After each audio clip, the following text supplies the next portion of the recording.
Hey, sports fans, welcome back. It's the Down and Dirty here with Scott Mitchell. So glad you could join us. Like and subscribe, do all that fun stuff. It's much appreciated.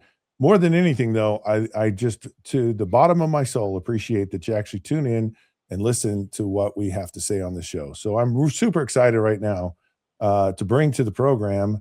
And we're going to get a little down and dirty here with my former teammate, one of the greatest wide receivers to ever play in the NFL, a longtime perennial Pro Bowl player, and a guy that was always open. Detroit Lion great Herman Moore joins the show. Herman, how you doing today? How's life? Did you get affected by those big storms in Michigan? Yeah, I got affected by them like everyone else, but I stayed inside. I'm a smart guy. Yeah. I'm from the South. So I don't need to go build snowmen, and I don't need to go make angels in the snow. So I do it the right way. You sit by the fireplace and you chill.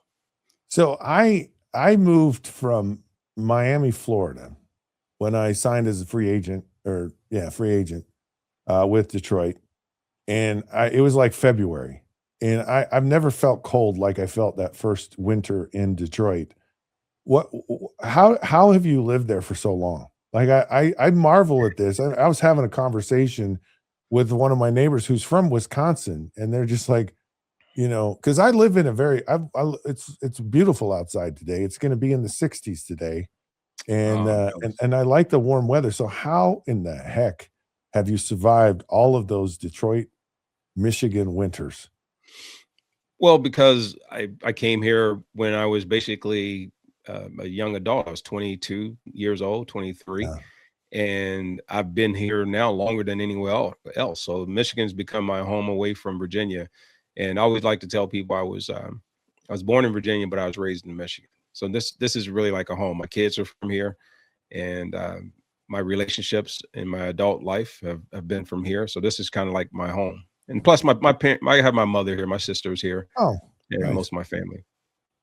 Yeah, I say that kind of kiddingly because I really enjoyed living in Michigan, and I have friends outside of you. I mean, I have people that know and still know, and I have family that actually still lives in Michigan, and so it's a great place. It really is, and it's a great sports town. There's just a passionate fan base, and they have all the big sports there, and they're crazy about all their different sports. I I I woke up today, or I got this late yesterday, and I got to get your reaction on this because it has my head scratching, and of course that's Bill Belichick, and he's not been voted in. Well, I think we had a conversation about the Hall of Fame last week, but what's your initial just gut reaction to Bill Belichick not being a first ballot Hall of Famer? Well, it exposes the system quite a bit, shows that it's broken. It's been broken for quite some time. There's a backlog of players that should be in the Hall of Fame based on their time and their era when they played, and no one's really addressed it. And sometimes it takes those glaring optics like we have right now with Belichick to draw, I guess, attention to it. And then you got to really ask, who's been doing what? Are there political things that are happening behind the scenes that are making these processes more biased and subjective than the objectivity of players who are deserving and not? So I think we've seen that. I know a lot of people have put a lot behind him not getting in, perhaps because of discussion that was had behind the scenes Right. about Deflategate and all this other stuff. And I'm sure everybody's heard it now quite a bit, but that's irrelevant. That doesn't have a play for what we're talking about, because if that's the case, if we're going to get into that, then you're going to have to bring in the personal side of some of the players that are there and why they're there, if it's beyond just what they did on the field and some of the other things. So there's some broken pieces that are there, and unfortunately are getting exposed. And it's not to throw shade on the Pro Football Hall of Fame committee or any of those people, but obviously it's a system that's needed some reworking for some time, and for it to get here, I guess it's better late than never, I guess, to try and get some optics on it. So I want to dive into that a little bit. The possible reasons why, right? So you've mentioned a couple. One is that the system is broke, and I actually went and looked and tried to understand how the vote actually happens. And so for a coach and for a contributor and they have three former, I guess, senior finalists, and they vote, and they only vote for 3 of the 5.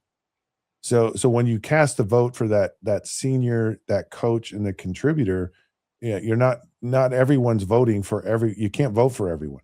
You only get to vote. So that may be the glitch in the system. What is it? What's your take on the glitch in the system, and how should it be fixed? Well, let's dial it back. Let's really look at this. And I wanted to take a look at this from, let's say you have and the Pro Football Hall of Fame, and this isn't necessarily, in my opinion, it's not a business, so to speak, but it's a system. Because you're dealing with the system, you have to constantly reevaluate how it works, because as things change, you have to change along with it. You have to have adaptability. You have to be able to make things work. We see that happen a lot with the rule change. Whether it's good or bad, you're going to find out if it works or not. But let's peel it back and let's look at really the way this works, Scott. Why not, to avoid the backlog? And I was talking to Chrissy, who you and I both know, she does a lot. Right. She's does a lot with me with analytics and all these things. But when we look at it, there was a lot of first year eligibles that went in initially, and they started getting in right away. And then you had a log of those that were getting in. Then it started to backlog, because when we get out of that era of that player, they're going to be forgotten. And that list starts to grow long. Why do people have to wait till either after they're dead or they're 20, 30, 40 years down the line before they get recognition for their era? And no one's going to remember that. No one's going to remember what they did. It's going to be tough to come back and relook at that. Right. You need to start with the ones who are doing it at that time. I think you should be looking at it by decade. Clean up those decades. And then once you clean those up, you get into the modern day. And then once you're there, they're competing against their era. They're competing against the people that they played against. They're still fresh in their mind. That's what's happening. You can't, no one's going to remember unless we bring up highlight films. And most of the time, it's not going to be the best quality until you get to today's age, when they have nothing but a flood of media. Everyone's going to remember these guys. They're going to know them for a longer period of time that lives longer, with more footage, with more access. And now you're trying to make a case for those who played in a different era that the people don't know. So there's going to be inherent bias. And then also there's marketing, there's marketability. Their marketability goes away because it's 2 decades ago, it's 3 decades ago. So it's a disservice, and it really needs to be looked at to say, you know what, let's take care of the guys first when they're done. And now the guys now have to wait, and we'll catch up. But let's go back and clean up the backlog. Let's go back and clean up and see who we left out in the 50s, 60s, 70s, 80s, 90s, early 2000s, and let's get them caught up.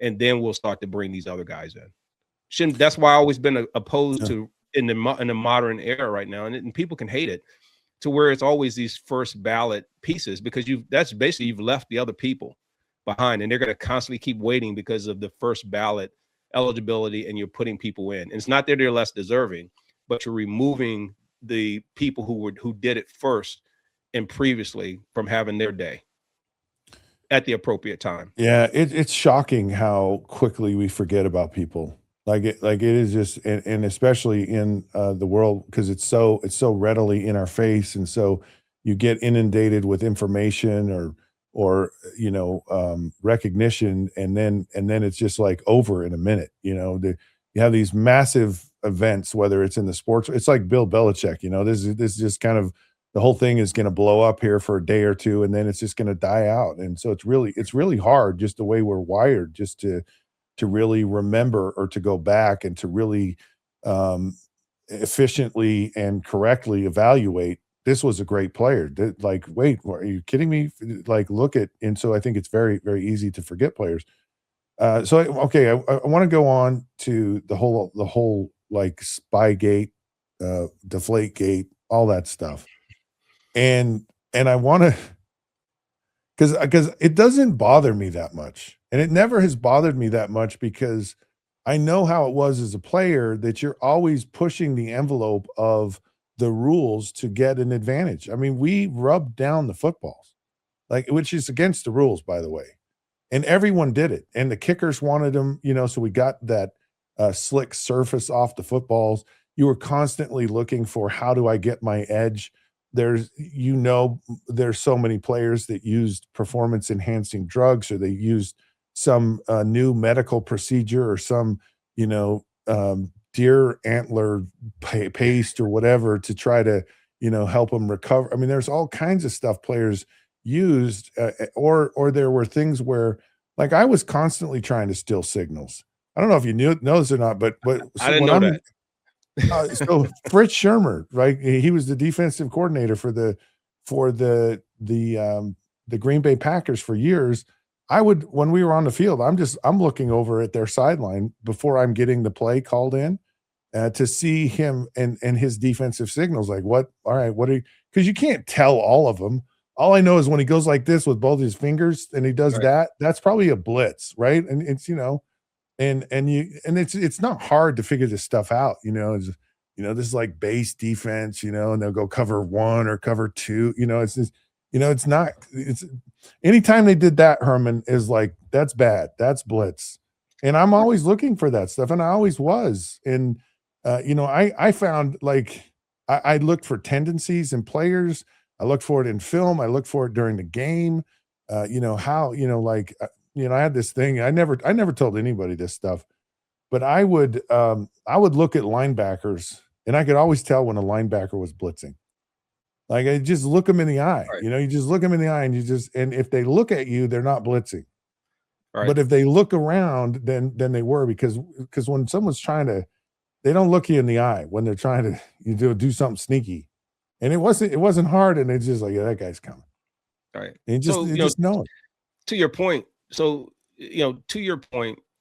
we all are looking for tendencies. We're looking for the edge. I don't have a problem with a person looking at a coach's signal and looking and see what they're trying to call, or the coverage they're bringing in, or all those things, because that's no different than when I read a defensive back. I look at how he's standing. I look at how his weight, if his weight's on his toes or on his heels, is he staggered in his stance? Is he looking inward?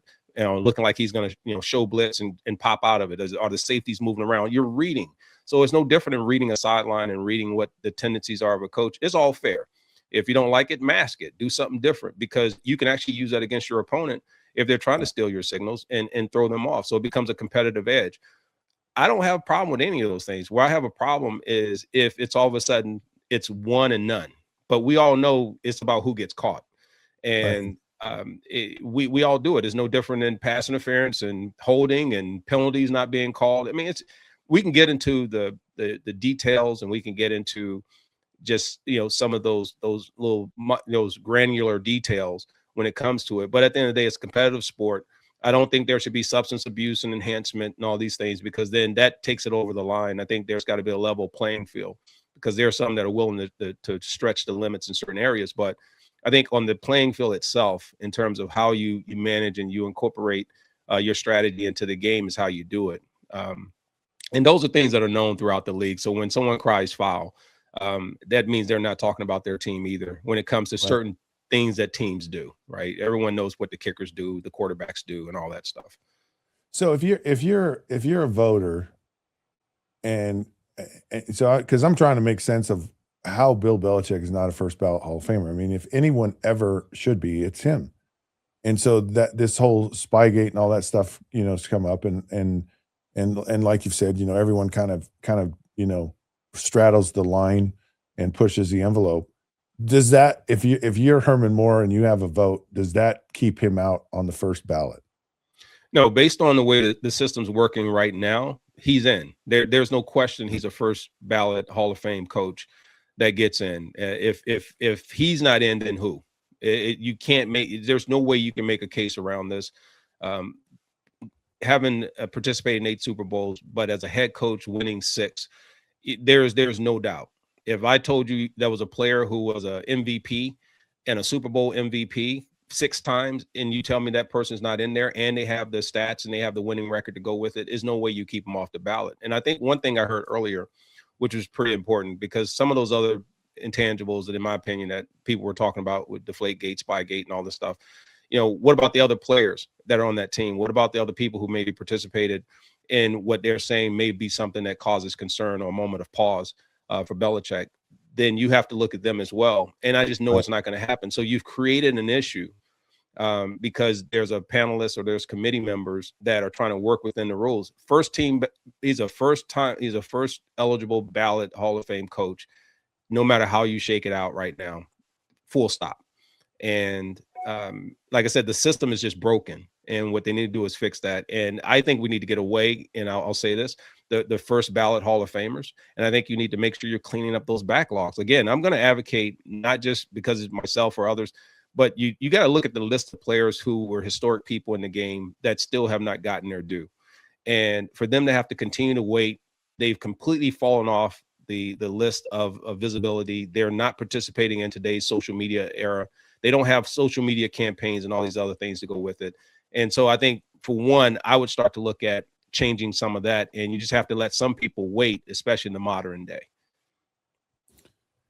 Some people said, well, clearly when Tom Brady left and before Tom Brady was there, Bill Belichick, and that's a possible reason that it was the Brady impact. And I know your reference is, should Tom Brady be held out or held to that same standard if the reason for Bill Belichick not getting in was because of these Spygate things and Deflategate, and certainly Tom Brady had an impact on that and was aware of it. I guarantee he was aware of it. So that, but for me, when people say, well, it's you didn't have Tom, if you didn't have Tom Brady, you wouldn't be a Hall of Fame coach, and for me, it's like, I thought it was one of the gutsiest and at the time dumbest things in the world when Bill Belichick kept Tom Brady in. He had Drew Bledsoe, and it's like, wait, Drew Bledsoe should get his job back. He got injured, and he's your guy. He's the one you put on. And Drew Bledsoe was a great player. And to Bill Belichick's credit, he for whatever reason, he stuck with Tom Brady all the way through, and it paid dividends for him. So, he's responsible for Tom Brady. It's his decision as the coach. That was a Hall of Fame move for a coach, as opposed to, well, Brady just made you who you are. There's always those factors. And then I also look at when you're making a case for players who are in the Hall of Fame and some people that are raised above others, you got to look at their team as well.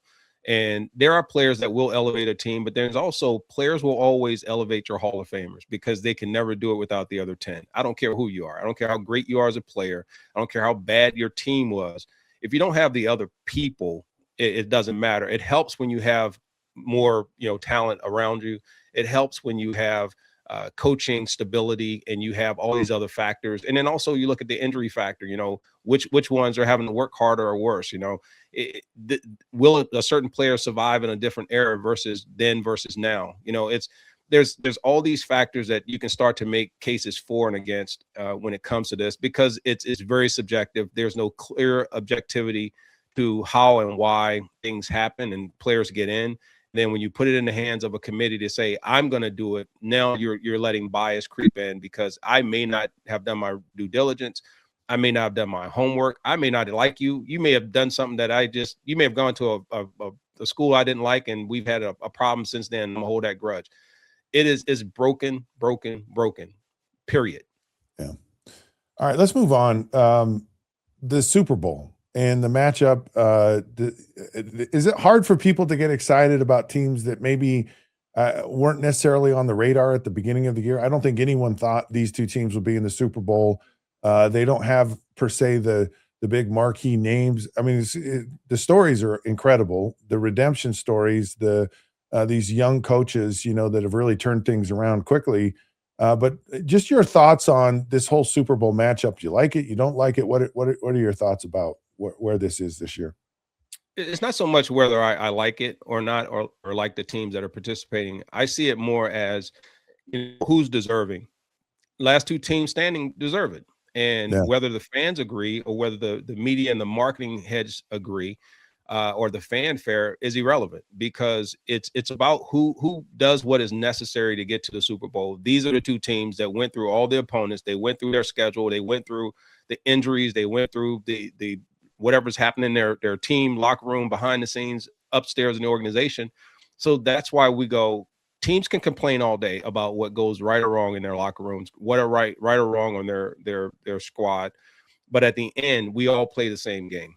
And so that's the way I see it. And I try not to throw shade or worry about what's the best scenario or matchup, because quite honestly, it's not going to put money in my pocket one way or another. It only matters to those who have more money on the line. And I think those are the ones who I think give more concern to it.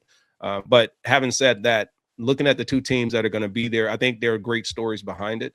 I think there's great ways to make it big and make the Super Bowl be meaningful. But you got to be willing to market the stories. You got to be willing to market what each team has had to do and where they came from in order to get to this spot.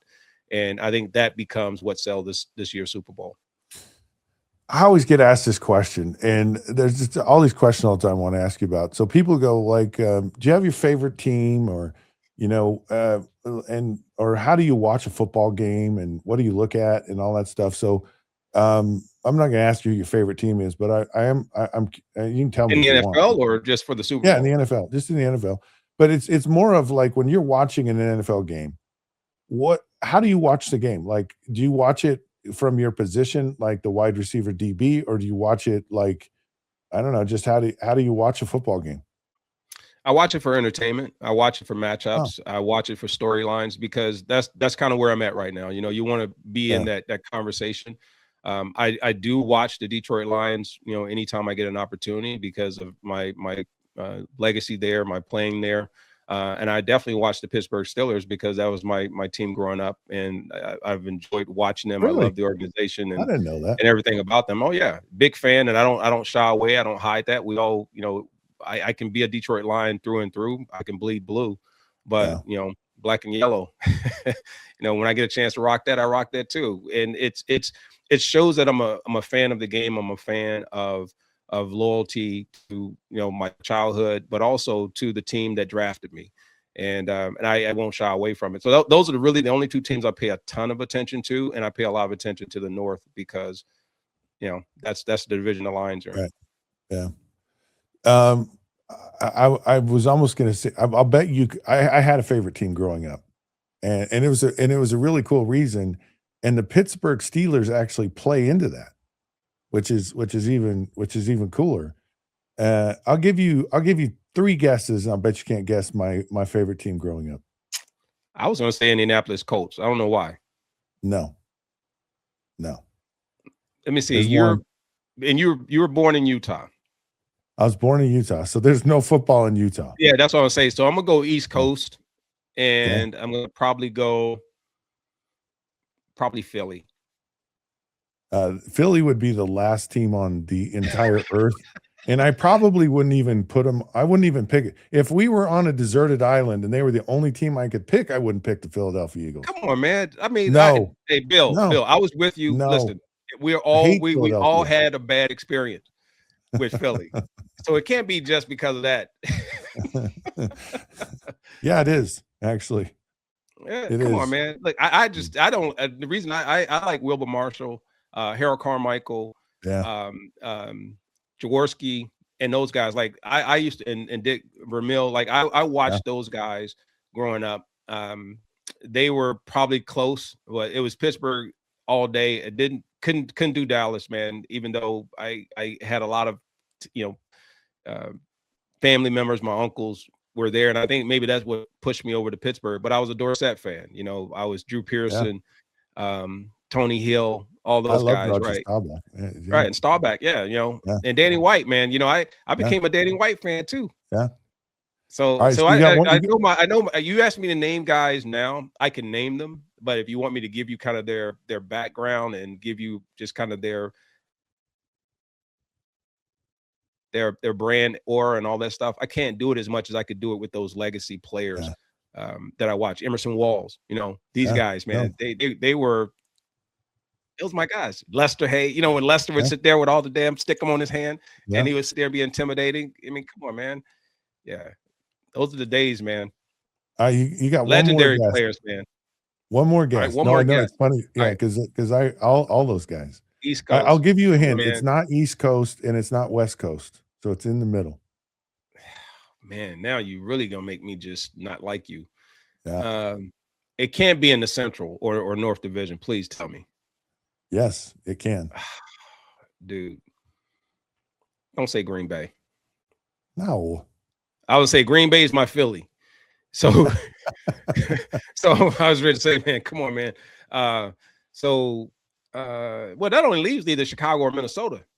No, it's Central, but is it the NFC or is it the AFC? That's a good point. It's not the NFC. I'll just say that. Not the Oilers, right? The Houston Oilers. The Houston Oilers, man. Love you, Wow. blue. Yeah, So that power blue. let me tell Chuck you how it Cecil, works. man. I'm gonna tell you. Chuck Cecil was one of the only few safeties I was ever afraid Yeah. of in the middle, and it wasn't because I was intimidated by his size. It was because I felt he really did not care about his body, and Yep. that he would do anything, Yep. even if it meant hurting himself or putting himself out. Yeah. He was going to hit something. Yeah. Those are the guys you had to watch out for, the ones that just didn't care. So I'm 10 years old. I get invited to go to a Pittsburgh Steelers Houston Oiler game in the Astrodome. 10 years old. I go to this game. After the game is over, I get a game ball.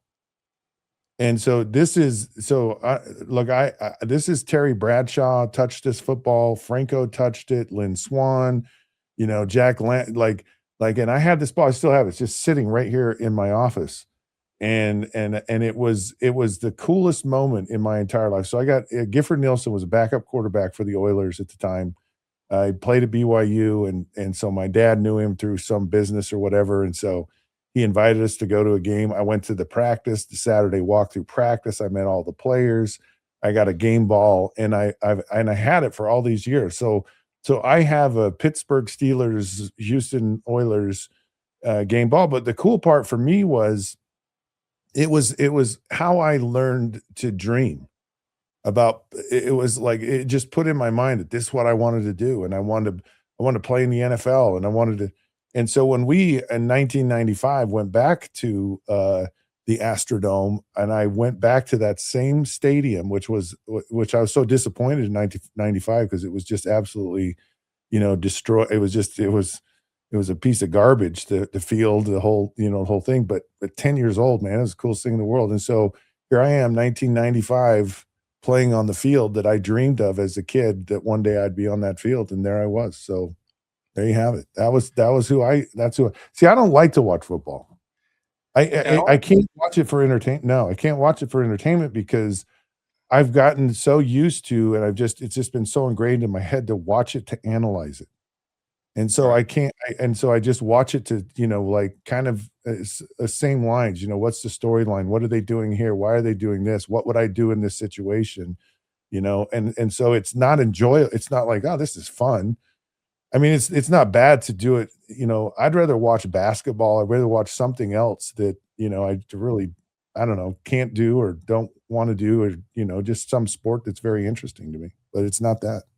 Yeah, I watch it, but it's for a different reason. Like I said, I watch it for analytics and because I like to analyze a lot of the stuff too. And, I like to get the information that's necessary for me to do some of my pre and post game reports. But for the most part, I watch it and I just go, man, I look at the coverage. I look at what they're doing. I will watch the positions. I will watch mainly the defensive side of it and see just kind of the athleticism of some of the players, which there are some really good athletes out there. But at the same time, I look at just the technique of it, and I look at how slow the game seems. I know it looks fast to a lot of people, but when you've played it and you've played it at a high level, the game doesn't move as fast as people think. And while they get, in awe about it, it's not to take anything away from them.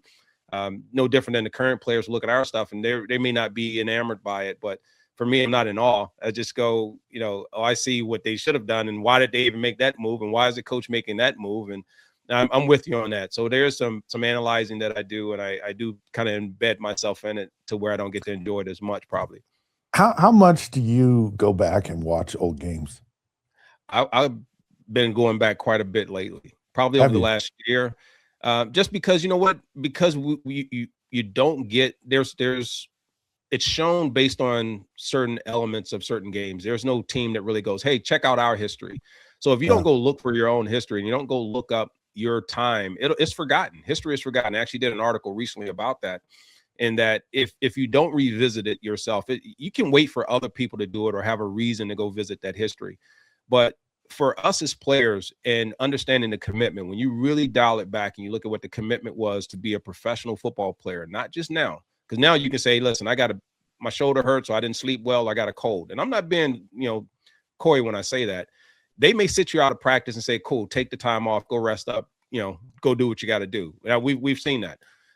Back then, it was like you had to go to practice and still work through injury. You had to go if you were good enough to go, even though you were hurt. It wasn't sitting out.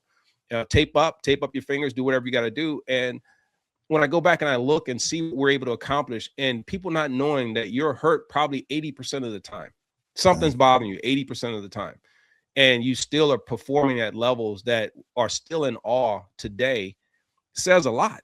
And then you look across the line and you start to see Hall of Famer, Pro Bowler, and all these people you played against. And post our career, you don't realize that the greatness you were playing around, and that you're actually playing with these people you grew up looking at, and you're there. And so I had a chance to meet, real quick, without digressing, I had a chance going out to Pittsburgh because Kevin Colbert, when he became GM, and Mike Tomlin, I got to know him, and they introduced me to the Rooneys and those guys. And it wasn't because of that, it's because I decided to go to their camp because I was a fan. I had a chance to meet John Stallworth. That was my idol growing up. And that's why I wore number 82 in high school. And you start looking, go, man, I played at this level. And that's when the game has a different meaning to me beyond just watching who's going to do the best dance, who's going to score the most points for my fantasy thing. There's something bigger to it. There's dreams that you see out there on the field that have been accomplished. There's stories and a journey of these players that are there that gets missed because it gets watered down, because it's about who can sell another sports drink, who can come on there and do a dumb commercial that makes absolutely no sense. Someone's put millions of dollars in, and the fans still don't trust it or believe it because you got a celebrity athlete doing it that you paid a lot of money to go in there and say something positive about your brand they never even do anything with. So it's like, what I'm saying? It's become so much that you've forgotten about the legendary part of the game and the people on the field. So I'm gonna stop there, man, because you can see where I go with it. And so that's why I watch it. When I pull the film, I don't care if it's grainy. I don't care if it's VHS. I don't care if it's a DVD. And people can make fun of the nostalgia, but that is the history of the game, man. And that's what I love about it. Yeah. I actually, a lot of the reason why I do this is for the history of it. It's for the stories. It's for the backstory. It's for and every person that I've ever interviewed since I've been doing this, there's always something that comes out of it that you just go, that's just such a cool thing to hear about that person. You didn't know, you didn't know it about him.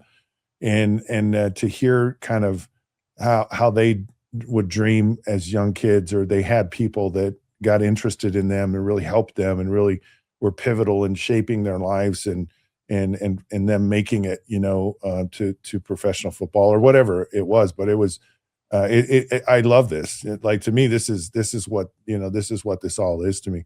In fact, because there's a question I want to ask you about, because I used to go watch. I still watch the film. YouTube's an amazing thing, by the way, and I watch. I love watching stuff. the games. Yeah. Oh yeah, yeah, it's really fun. Hey, you know what else I was going to tell you real quick, Scott, is when I go back and watch our film, they show you, especially on the television side, you'll come out of the huddle, and they'll have the camera. They always show the quarterback. They never show like the receivers unless we drop a ball, we fumble, we do something bad, or a lineman. That's the only time we get up front. The quarterbacks, y'all are the dolls, right? So they show you coming out of the huddle, and every time I see you look over to the right, then you look over to the left, then you look back to the right, and about 90% of the time when you came back to the right, you said, "Am I going here or am I going here?" And you're going, "Oh, I'm going here." And I was always over there on the right, and I just picked that up. I started looking at I'm looking at your eyes, and I'm going, we just had that talk about the telltale of tendencies, and then I sit there and I go, "Oh yeah." And then we on film and everything. People go, "Hey man, what is that when you're doing this and you're doing this and you're messing with your clothes and all this?" I said, "Yeah, Scott knows what that is." Yeah. So my grandma caught me swearing on TV because the quarterback's on TV so much. And so I had to learn. And by the way, I didn't ever swear until I went to Detroit. Like, I never said a swear word ever. And then I went to Detroit and I couldn't stop swearing. But my grandma said, "Did he say what I thought he said?" And so I had to learn that the camera was always on, and you had to kind of, if you're going to swear, you had to do it under a towel. So that's when I had a towel while I was wiping my face, I was actually just cursing out whatever. I don't think I've ever heard you swear. That's weird. Yeah. That you just mentioned. I'm like, God, I ever heard him? No, I don't think I ever had. Yeah. Yeah. I try not to swear. No. Yeah, you don't swear that much. I don't, yeah. Go ask I those don't know. You're defensive not. backs. I talk a Yeah. lot of stuff. I'm a wide Yeah. out. I talk a lot of stuff. You have to. So I'm curious, and because I had major routines, like, and I was very superstitious as a player, like, and this is another one of those things I've never asked you about. So what routines did you have, like during the week, leading up to a game, and what were you superstitious about? Oh my goodness. I was very superstitious about my gloves, and Uh, I had the worst of the worst gloves because if people will remember, I had like Wilson gloves, and it's not a knock on the company. It's just that's what the glove technology was then. It was very right. slick. It gets wet here, it's terrible. Then it had the nylon or whatever it is on the sides and the back, so it was only half of the hand on the front was whatever that material was, and then on the back was all cloth. And I was like, man, I always had to make sure that they were even because I was a hands catcher, and if it caught any part of the nylon, it just goes through your hands, right? So you had to have that type of confidence.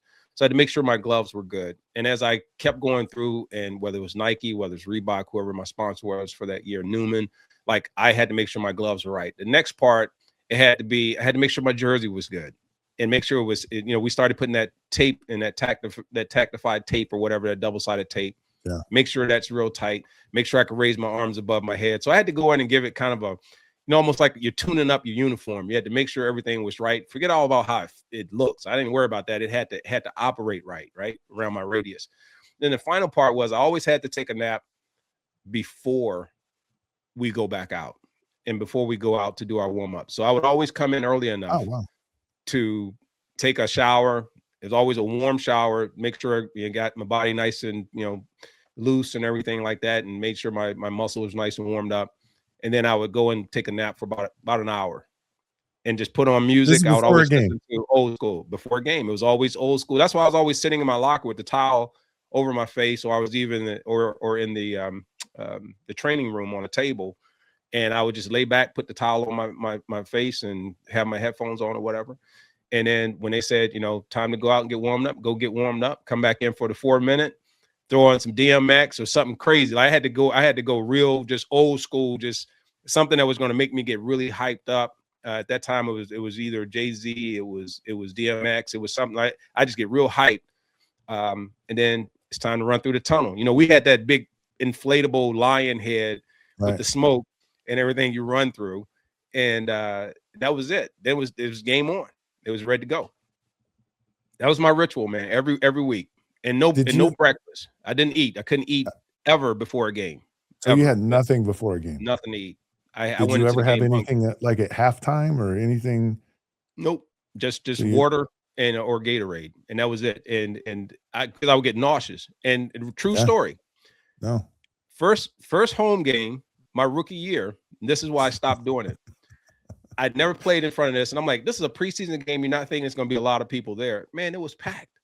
Right. And I think it was San Fran or someone we was playing in preseason, and I was in the huddle, and I leaned forward because I was nervous as hell. I was nervous, dude. And all of a sudden, boom, I threw up in the middle of the field. Everyone just kind of jumped back out of the way. They had it on TV, and you see everybody moving out of the way. And I was like, now I'm ready to go. And it was just, I was nervous, man. And so that's the last time I did the pregame meal. See, I had to eat something, but it had to be super bland. And so, but it was always the same thing. I ate the same thing. I dressed exactly the same way every time. Cause I just freak myself out if I put my left sock on first and right or whatever way. And so I had to dress, the whole process the same. It's interesting you fall asleep because I got so worked up, same thing. I got super nervous before games. And I realized that I needed to calm myself down because you go through there's just so much mentally, and you get to a point where your brain's ready to explode. And I found that I perform better when I just got in a really quiet place and I got my mind completely away from football. Like I just stopped thinking about the game. And it just helped me to quiet myself down because I knew I was going to be hyped up anyways. And it just kind of kept me at a level. And I started reading. when before games. So Wait a minute, man. you're Let's go off back for a sleeping second, somewhere, man. and I'm off somewhere else, and I'm reading, and it couldn't be anything that was related to football or I couldn't get into some suspense thriller type of. It just had to be kind of light and entertaining reading is what I ended up reading. Hey, why are you selling people short, man? What were you what were you thinking? Or you didn't tell me that. And then also, what were you reading? You got to, we're gonna sit out here. I gave you the detail. You're sitting here, you're kind of surfing, man. You Well, I gotta never get in the water puked. with me. I just tell you, Well, I I never. mean, it is what it is. It turned out, it So worked out. it was. So I would read. Probably I a would bad read. meal anyway. I was reading autobiographies of like famous people. So like I read. I'll tell you the one that was kind of fascinating was Barbra Streisand. Oh man, Don't never ask me. mind, man. You're gonna lose credibility with everybody, man. Stop, Scott. You Barbra Streisand. asked. I'm not that I have anything against Barbara, man. And I'm not Sounds calling her like you BS do. either. I'm just telling you, man. Come on, man. Pick a different book, man. You pick. Well, I did. Pick I something else, had man. other books. Walter Cronkite. Even if you make it up. Look, Walter Cronkite was in this. I'm not making this up. Walter Cronkite was. It was fascinating hearing I about like Walter. Yeah. I like Walter. And I had a Jimmy Stewart, so I read Jimmy Stewart's autobiography. I read Patton was a little tough because but it was fascinating. Like these were you remember Saving Private Ryan, right? That kind of came out. And I started getting into military history and started reading military. I didn't read it during games because that would just get, it's just I want to run through a brick wall after reading some of that stuff. And so you started with Barbra Streisand. Yeah, worked my way to Jimmy Stewart. That's how I work. And won't you start with one of those? You could at least start it with Patton or something, man. You start. Hey, Scott, tell me what the first book I read, Barbra Streisand. No one's gonna let you live this one down. And yes, I'm going after you on this one. Listen to me. This is why the show is called The Down and Dirty, because we give it. Look, it's just, you may not like it. You may scratch your head on it and go, "What were you thinking?" All I know is that Barbra Streisand, let me give you some information about Barbra Streisand that you probably will find fascinating and compelling, because she is, I didn't know these things. She actually, you could not film her from anything other than her left side. So she had that in her agreements when she was an actress, that you had to shoot her from her left side, because that was her better side. And actually, I didn't notice this, and I looked into it, and she did look better on her left side. So that's something I've never forgot from that whole experience. Of all the books you could read, that was the one you chose as an autobiography to read to get you ready before an NFL game. Yeah, it is. And we're gonna have to have a talk about this, man. No, you need to understand, like when I was in high school, Herman, I'm telling you, I couldn't go to school. Like, I would go home from school on a game day, and you talk about being nervous, and I was just so nervous before a game. And my coach, the only way he could settle me down was he would run quarterback sneak the first 2 plays of the game, because I just get so hyped up for a game. And I would get in the NFL, I was so juiced, and I was just like, I can't do anything. Like, I can't function. And I got to figure out how to get to a level that's like, where I can at least function, maybe run quarterback. I don't know, but I'm just telling you, reading, for whatever reason, just helped me calm my mind enough to where, okay, I'm good to go. I'm ready to go.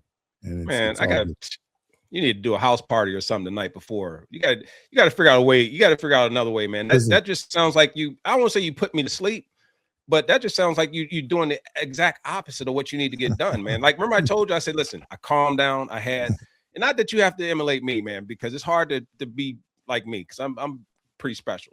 I'm a special person. Listen. So I said, listen, man, calm down. Got the shower, got the legs and everything nice and warm. I put on, a towel on my face to kind of go into my mind. I put on some old school music, whether it be Motown, whether it be Gladys Knight and, Motown, music or whatever, anything, man, something that's got me going to that legacy. And then all of a sudden I go out, do my come back in, boom, got my DMX. I'm ready to tear something up. I'm ready to go out here and wreck something and ready to go. and here you come out here wanting to shake hands and save people and burning buildings. Like, man, No, listen, Scott, you got to got it come in wrong. ready to go, man. You If I'd got have it known wrong. that, I probably would have came over there, man, and I would have got you ready. You should have came to your boy. You don't understand. I was ready. I would have gotten you ready. I was ready. I didn't need to get ready. I needed to just calm down. Now, I didn't read like right before I went on the field. It was that time in between the time when you just get thinking about the game too much, and it's like I had to get my mind away from the game for a minute. Now, yeah, when I was right before the game, what did you say? DMZ, DMX? No, What man, DMX, man. Yeah. See that. Come on, then man. I would get in that mode. I was ready to play when it was time to play. I already know who you are, man. You have that energy. I know you got to be in your mind. It got to be subliminal. I get it. Right. But we will come back around to this one a different time, man, because we have to decode you, and I'm going to throw back some layers. We got to get into your fabric. We got to get into really who you are, because I know who you are, and you fool everybody else. Just like I'm not trying to fool anyone. I've broken protocol and character, and I'm trying to be, this person. I'm a confident person. I'm a person who wants to go out and win. I'm going to go out and try to give my best. I'm going to have some trials and tribulations, but you know what? If I'm not out there trying for a great, then I'm not trying. Like I can't do mediocre. Like that's just not in my thing. Just go out there and get it done. I don't give a damn. You put me on the scout team, I'm out there trying to just go out there and make somebody feel bad. That's it. Come on, Bill. I know you. You better than that, man. Me too. I don't know, man. That sounds like you got probably some pianos playing or some classical music. You probably got some I don't know, man, some Spanish guitar or something playing before we go out. Nothing wrong with that. But it calls for a different type of energy, man. You know what I'm saying? You don't go drink chamomile tea before you're ready to go to the game. You go throw one of those energy drinks in, man. You get ready to go. I think you misunderstood this. Okay. I ain't misunderstand that. Well, I think you did. I don't think I did. Here's some. So I went to this appearance once when we were playing, and it was me and Barry, so the two of us. So we had to drive to the west coast. You had an opportunity to do an appearance with the Barry Sanders, the one Barry we played with. That guy, yeah. I'd never done a signing with Barry Sanders, man. You must be a privileged brother. And so, and I'm thinking, I'm going to be stuck in a car for 2.5 hours with Barry Sanders, who doesn't say anything. Like this is going to be the most boring. Like I'm going to have to carry the conversation. Like this guy's the quietest guy in the world. So we go on this little trip, and I can't keep Barry quiet. Like he's going on. Like he's telling jokes. He's telling dad jokes. When that wasn't a thing when you were young. Like he was, and they were funny. They were funny jokes, and they were even funny where I couldn't even tell you right now because they were good jokes. And he said, I grew up in this family. I was the youngest in my family, and I was so competitive. And he says, I'm so competitive now. He said, we would play games as a family, and I would cry if I lost. Like I just couldn't stand to lose, and so I'm learning all this, and I'm like, man, that's just how I grew up. Like I was the youngest in my family, and if I lost the game, if I lost anything, I couldn't handle it. And I was just fiercely competitive. And it's even there today. Like it's just been a part of my DNA. Like it would drive me crazy in Detroit, Herman, that we did not win. Like, cause all I wanted to do was win. That was it. When you talk about how you're wired, it's like, I'm going to work my, tail off. I'm going to do everything I possibly can do. And I'm going to put it all on the line every single week. I lived in Detroit, Michigan. I went to that practice facility every morning at 6:30, even during the off season. I was always there. And it was because I was determined to win.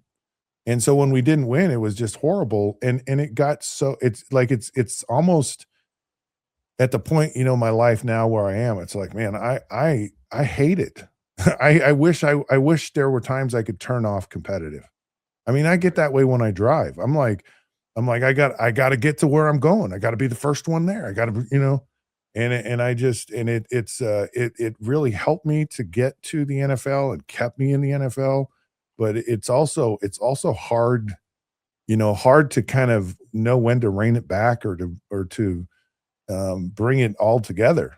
And I'll never forget that conversation I had with, I'm just like, man, Barry Sanders is just like I am, like as far as his mind. And I did not know that because he never said anything. You know, it's just like, I was like, wow, okay. I learned something new today.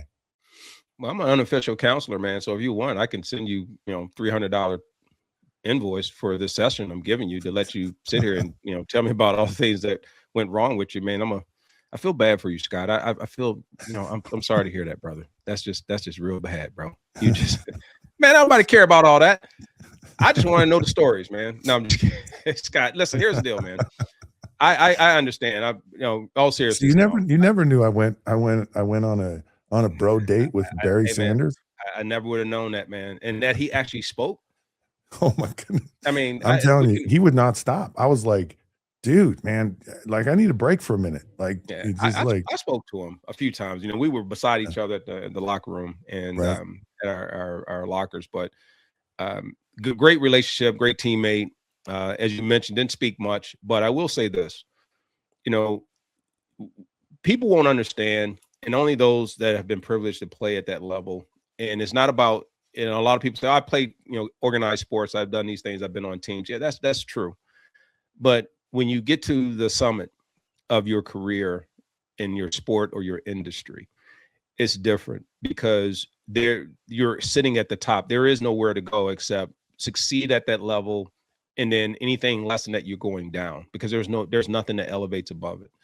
And when we talk about it with such passion, we come from a place of perseverance. We come from a place of accomplishment, and there is no loser at that level. There's no losers at the NFL level. Now there is losing on the team side of it and in the game itself in wins and loss columns, but the accomplishment itself is amazing.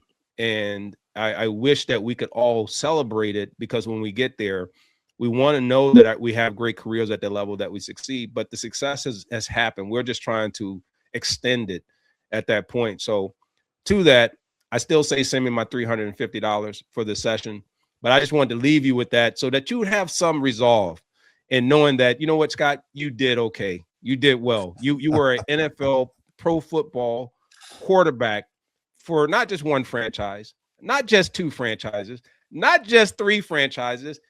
Brother, you went to at least four.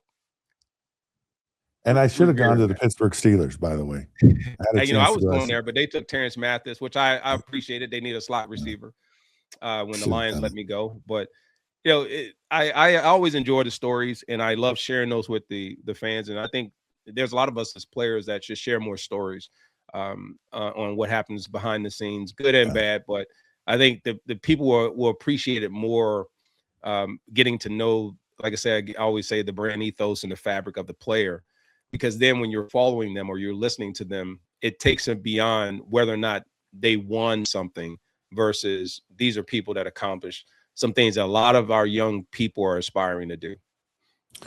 Yeah, and I mean, the NFL, there's 32 teams and only one of them wins a Super Bowl. I mean, the odds of winning a Super Bowl are so minimal. It's just hard. It's just hard. But it is a real accomplishment to go and play. And I'm very proud of my career and everything that happened. But I'm just telling you, man, there are some things that still eat at me today, and it's from that competitive side of things. And it just, I'll never let them go. And I've just learned to accept that that's just the way it is. So if you want to send me your Venmo, I'll shoot you over $300 because it's been worth it. It's been worth it to tell you these stories. We'll make sure I send it to you, because I got some nice little restaurants around here I like to go to. But I will say this: you had talked earlier, real quick, about when we were, living over near where we were playing in the stadiums and those things. Why you never invited me out, man? You were at the private golf course, man. You had the thing. You were living right around the corner. And your club was right behind my house. And it's like, dude, you never once told me and brought me out one time. I think you saw how really good of an athlete I really was, even though golf wasn't my sport. And that's the last time you invited me out there. Actually, that was my bad. It really was. I appreciate it, man. You're a man of character. I appreciate that. It was. And I don't know. I don't have an answer for you, because I should have invited you every day. It would have been. Never flew on your plane. You're a pilot. People don't know that about Scott. I don't think you wanted to go on my airplane. Scott flying airplanes, and then never say, hey man, hey, WR1, receiver one. Why don't we go up, man, and just fly around? I got my little plane and stuff. Never. No. I'll just tell you, you'd had a ball, man. I'm just telling you, if I'd have known, I would have. I did not know. It's it's totally my fault. It is. I appreciate that. It was. Yeah. Yeah. I'm on. Well, come out and see me, and we'll go. My son actually is going to be a pilot. My youngest son, he's in school to be a commercial pilot. So you come out to Utah, and we'll go fly in an airplane. I'll show you some of the most beautiful country in the world. So okay, we'll do that after I give you 300. It's been worth. I'll pay you $300. It's been worth it today. So. All right, yeah, same time, same channel. All right, that's all we have for today. I've really enjoyed this, as always, Herman. This has been the Down and Dirty, and hope you have a great day. Thank you, Herman, for being a part of our show. Until then, we'll see you then.